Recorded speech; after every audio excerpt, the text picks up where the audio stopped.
Thank you for joining us on this Monday evening. This is our 9 o'clock news update here from the 24-hour WTOC newsroom. We're live right now on all of our social media sites as well as on our digital platforms. We're on WTOC.com, the app, Amazon Fire, Roku, YouTube, Twitter, and Facebook. If you're in Facebook, feel free to jump into these comments and we will address any questions you have about some of the stories we're working on or anything else you've seen on WTOC today.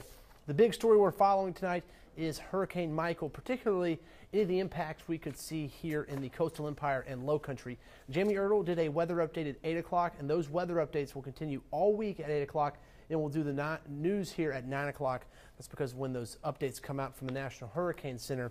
We begin tonight on Tybee Island. Folks in our island community, they are really preparing the most right now so far for this storm. Tybee Island city leaders say they're not preparing for any sort of evacuation, but they are making sure they're ready for whatever weather or damage Michael could bring. The city manager says tidal flooding, as always, along Highway 80 is a concern. However, right now, high tide and rain are not their main concerns. Instead, that would be wind causing power outages and how to work around some of those power outages. The city manager is hoping power would only be off for a day or so, but because it is still so hot, the city is worried about people getting overheated. Because of this, the police department and city hall will be cooling centers if needed. Workers are making sure generators there and those needed to help keep city services running are working. Take a listen. Prepping all of our pump stations for our sewer system. We have backup generators and pump systems for those. Making sure our generators for our emergency buildings are ready to go. And some of the things we need to worry about is some of our vulnerable populations like the nursing home to make sure that they have the generators power they need. So we're going to be working with them today and tomorrow. Okay, so they are preparing right now for some emergency pumping plans just in case flooding does become an issue. The city will also talk with Georgia Power about putting a power truck out there like they did during Hurricane Irma. That would, of course, mitigate some of the issues if power were to go out at any point during this storm. As Michael does make its way through here, it's the worst time for cotton farmers and other farmers with any other crops in the field. They have roughly 100 million pounds of cotton they are waiting to harvest. However, it could be ruined by the timing of this storm. Bureau Chief Dow Kennedy shows us one farmer hurrying to save what he can. Farmers I've spoke with don't even want to imagine what Michael could do to storms like this with heavy winds and rain.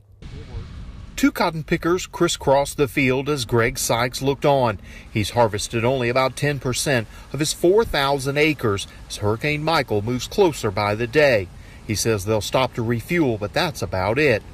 You know, we're hoping we can just run, into the night. As long as the wind will blow and the dew doesn't fall, we can keep running. They spray the plants to kill the leaves as a final step before harvest, but that step makes plants vulnerable. Got a bunch of those fields, that's been defoliated without leaves on it, and that just exposed the lint to Mother Nature. Greg says even this little 5-minute shower this afternoon pushes them back an hour as they wait for cotton to dry. He and others hate to see a crop devastated at the end of what's been a good season so far. We need a good year pretty bad. All of Bullitt County, surrounding counties, like I say, Matthew was really, really rough. He and others hope Michael would change course, but they'll harvest as hard as they can in case he doesn't. And of course, we'll keep you updated with all the information you need on this storm. In Bullitt County, Dow Kennedy, WTOC News.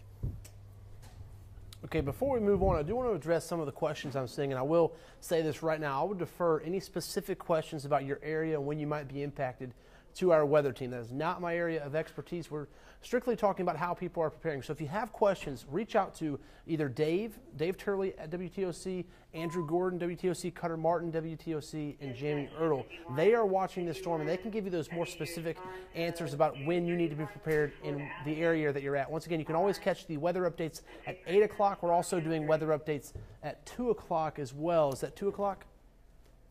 2 o'clock, those weather updates will be on as well. That will be the place to ask those questions about your specific area. As you can see, the website here will also be updated from our meteorologist about what they're doing. Once again, the weather updates will be at 2 and 3 o'clock, I'm told. So that will be the time to ask them questions specifically about your area.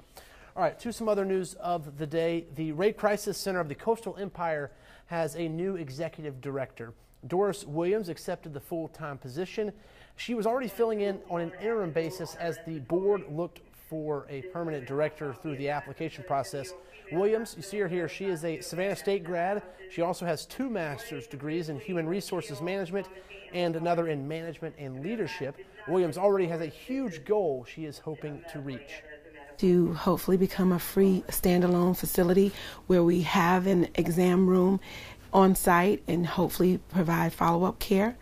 And so that is one of my biggest goals, is to make that happen and to continue broadening our services to some of the underserved communities and areas that we have not reached yet. From UGA. In 2017, Williams was actually the center's Employee of the Year. She has worked at the Rape Crisis Center for 10 years. All right, going through some of these questions right now. Mr. O'Neill, G.A. O'Neill, there has not been any evacuation orders in Jessup, or specifically Wayne County. Also, Nicole, we do not know of any school closings. All the districts we talked to today say they are still monitoring the storm. They'll make some of those decisions in the coming days, but so far there have been no evacuation orders. Everyone else just checking in from the area. As you said, if you're asking about your county or your city specifically, I would direct you to our weather team. They can give you a much more accurate answer. And like I said, that's not really my area of expertise when it comes to tracking the storm, so I don't want to give you the wrong answer, but reach out to our weather team. That's exactly what they're here for. As always, thanks for watching. You can catch up with Dawn tonight on The News at 11. Her and Jamie will have the very latest on this storm, and as always, you can find us on social media and online. Thanks for joining.